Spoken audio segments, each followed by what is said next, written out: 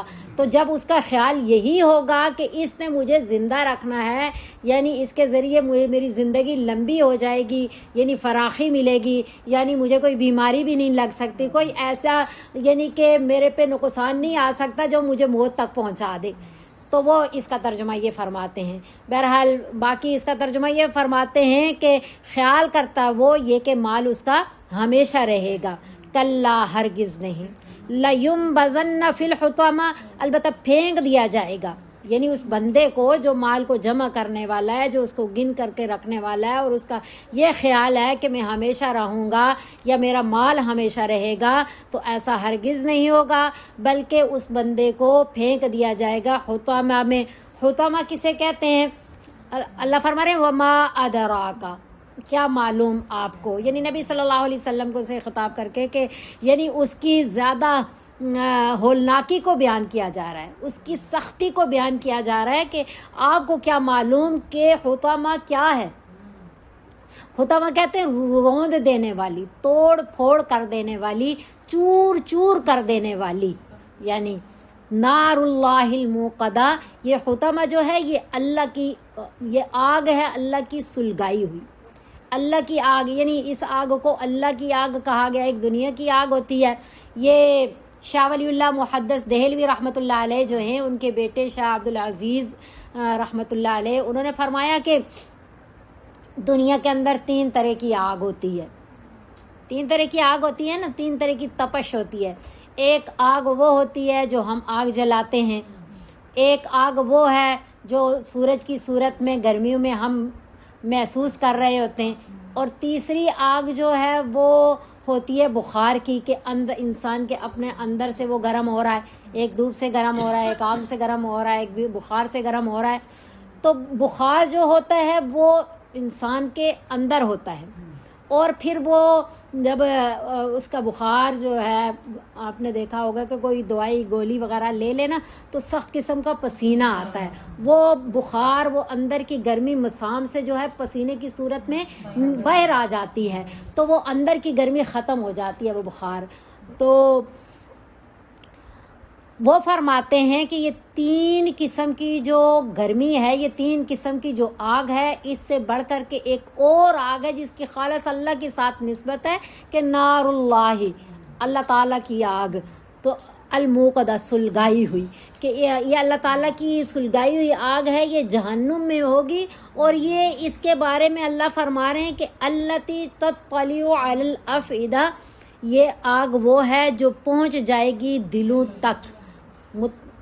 تطلیوں کا مطلع ہونا یعنی پہنچ جانا، علی الافئدہ دل تک. دنیا کی آگ کے بارے میں کہا جاتا ہے کہ جب انسان آگ کے اندر جل جائے نا تو ظاہری بات ہے پہلے اس کی جلد جلتی ہے، پھر گوشت جلتا ہے، اور پھر اندر کہتے ہیں اندر تک آگ پہنچ گئی ہے. اور جب وہ آگ دل تک پہنچتی ہے نا تو دل تک پہنچنے سے پہلے ہی انسان مر جاتا ہے، وہ دل تک نہیں پہنچ پاتی، اس سے پہلے انسان کی موت واقع ہو جاتی ہے.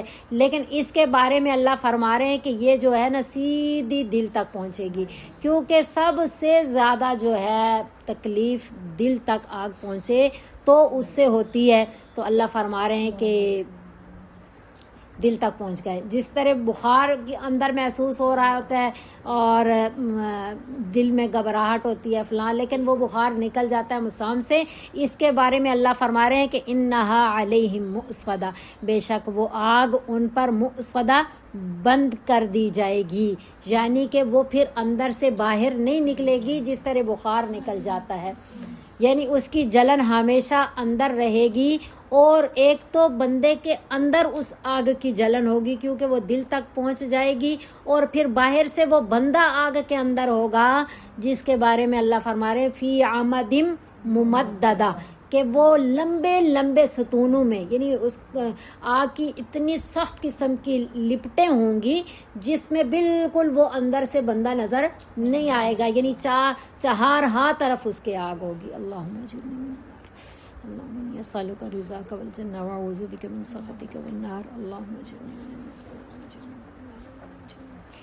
الحمد للہ الذی عافانی مما ابتلاک بہ وابتلانی کثیر من التفضیل۔